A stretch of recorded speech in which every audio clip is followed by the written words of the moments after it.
हरे कृष्णा राधे राधे। आप सभी का अपने चैनल में स्वागत है। दशा माता के चौथे दिन की कहानी। एक राजा था, उसकी रानी बहुत ही कोमल थी। वह फूलों की सेज पर सोया करती थी।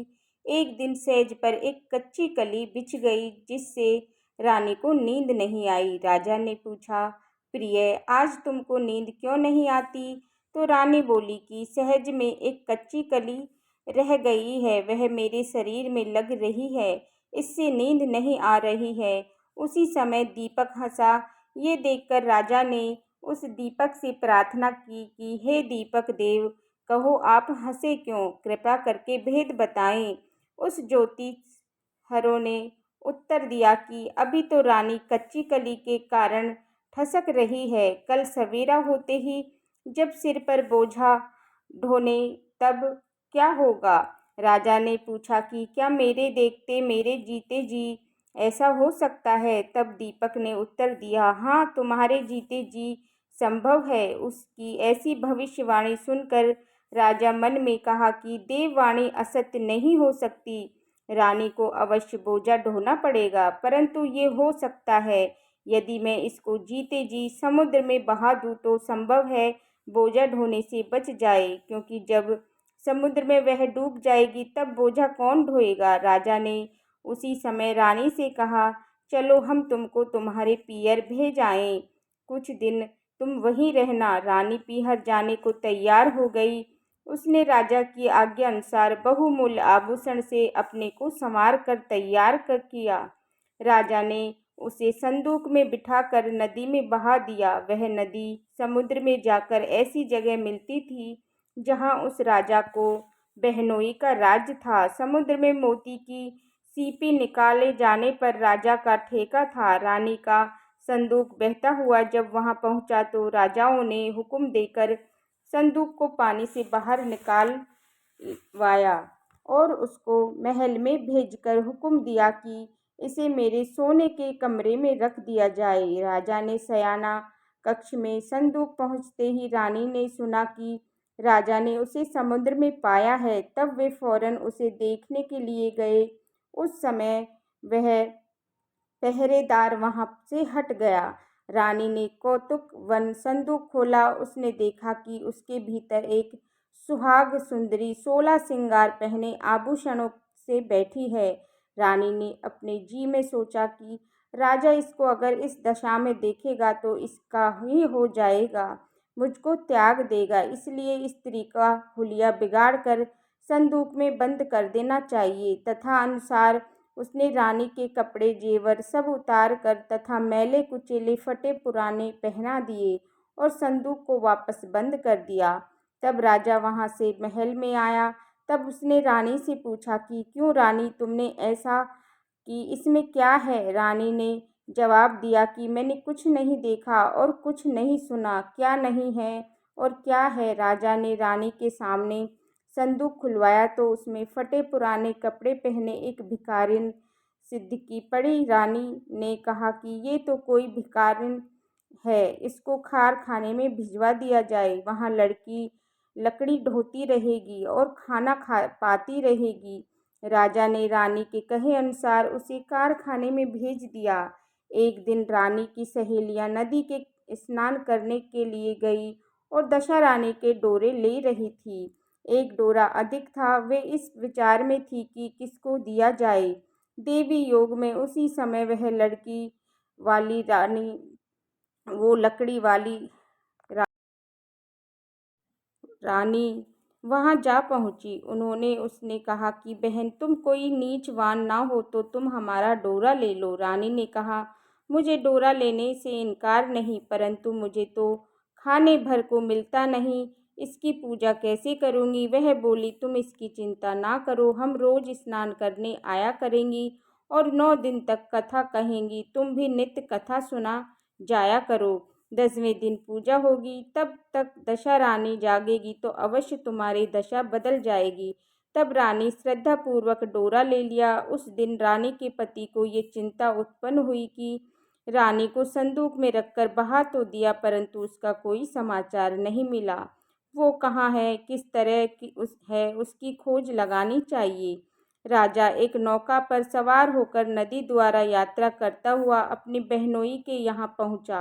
संध्या को ब्यालू करके जब वे लेटने लगा तब वह बहन से बोला कि बहन, मेरे हाथ पैरों में बहुत दर्द है, किसी को दबाने के लिए बुला दो। तब उस रानी ने लकड़ी ढोने वाली भिखारिन को बुलाकर हुक्म दिया, आज की रात तू मेरे भाई के पैर दबा दे। बड़ी संकोच में पड़ गई। अपने जी में अनेकों संकल्प विकल्प करती थी। वह पुरुष का शरीर छुआ तो कैसे छूऊं? इधर रानी बराबर अपनी बात पर दबाव दे रही थी, इसलिए लाचार होकर उसने स्वीकार करना पड़ा। राजा के पैर दबाते दबाते रानी को उसका पैर का पदम दिख पड़ा। रानी चुपचाप रोने लगी और उसके आंसू राजा के पैर पर जा गिरे। तब उसने पूछा कि दासी, तुम क्यों रो रही हो? तुम अपना भेद मुझे बताओ, मेरे कारण तुम्हें किसी प्रकार की हानि नहीं पहुँचेगी। तब वह रानी बोली, जैसा पदम आपके पैर में है वैसा ही मेरे पति के पैर में था। पहले दिनों की याद आने से मुझे रुलाई आ गई। तब राजा बोला, मैं समझ गया, अब तुम पैर मत दबाओ, आराम से सोओ। जो तुम्हारे भाग्य में लिखा था वो तुमको भोगना ही पड़ा। मैंने उसको टालने के लिए जो उपाय रचा था उसका उल्टा हुआ। तुमने भार ढोना था वो ढोना ही पड़ा। सवेरा हुआ, बहुत दिन चढ़ गया, परंतु अतिथि सोकर नहीं उठे। ना पैर दबाने वाली दासी बाहर निकली। तब उसकी बहन को चिंता हुई। तब थोड़ी देर बाद निकल कर आई और कारखाने में काम करने चली गई। रानी अपने भाई के पास जाकर उसे जगाया। तब वह बोला, मेरे माथे में कीड़ा है, मैं अभी नहीं उठूँगा। इस समय मेरा जी बहुत व्याकुल हो रहा है और मुझे अधिक मत सताओ। रानी ने पूछा, आखिर क्या बात है? कुछ कहो भी। राजा ने कहा कि बड़ी लज्जा की बात है। मैंने तुम्हारी भाभी को जानबूझकर तुम्हारे पास इसलिए भेजा था कि यहाँ इसे आराम से रखा जाएगा, परंतु तुम उसे मजदूरी के साथ लकड़ी ढुलवाती रही। क्या इसलिए उसे तुम्हारे पास भेजा था? तब बहन बहुत लाचार होकर बोली कि भैया, यह तो एक संदूक में बंद हुई नदी में बहती हुई आई थी। हमें क्या पता था कि ये मेरी भाबज है। उसने फौरन ही अपनी दासी को भेजा और लकड़ी वाली को मेरे पास बुलाकर ले आओ। तब लकड़ी वाली तो उसने भाबज के पैर पकड़े और विनती भाव से माफ़ी मांगी। कुछ दिनों बहन के पास रहने के पश्चात वह राजा अपनी रानी को और अपनी राजधानी लौट आया। रानी ने अपने महल में पहुंचकर सुहागिनें नौती धूमधाम से दशा रानी के घड़े की पूजा की और गांव भर में ढिंडोरा पिटवा दिया कि आज से अमीर गरीब सब दशा रानी के घड़े लिया करे, श्रद्धापूर्वक पूजा किया करे। इस प्रकार दशा रानी ने उस रानी के दिन फेरे, वैसे ही अपने सब भक्तों के दिन फेरे। बोलिए दशा माता की जय।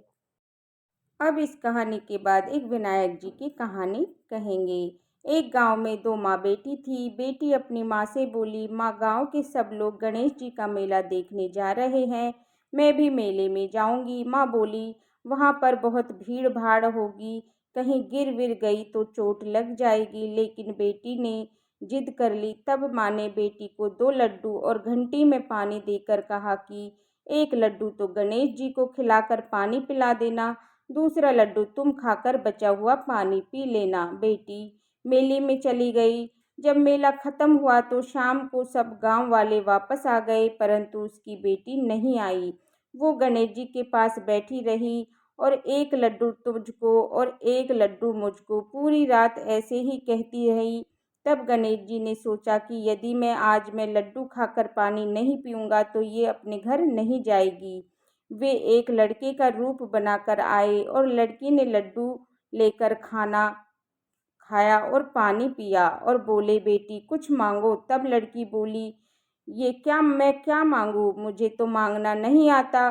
तब गणेश जी ने कहा, नहीं, जो आता है वो मांग लो। तब वो बोली, अन्न मांगू या धन मांगू या महल मांगू या सुहाग मांगू या खेत मांगू या बैल मांगू, बस इतना ही मांग लेती हूँ। तब गणेश जी बोले, ठीक है, जा, तुझे ऐसा ही सब मिल जाएगा। जब बेटी घर पहुँची तो माँ उसकी चिंता में रो रही थी। बेटी ने कहा, मैं तो गणेश जी को लड्डू खिलाकर पानी पिलाकर आ रही हूँ और देखो उन्होंने मुझे कितना सब कुछ दिया है।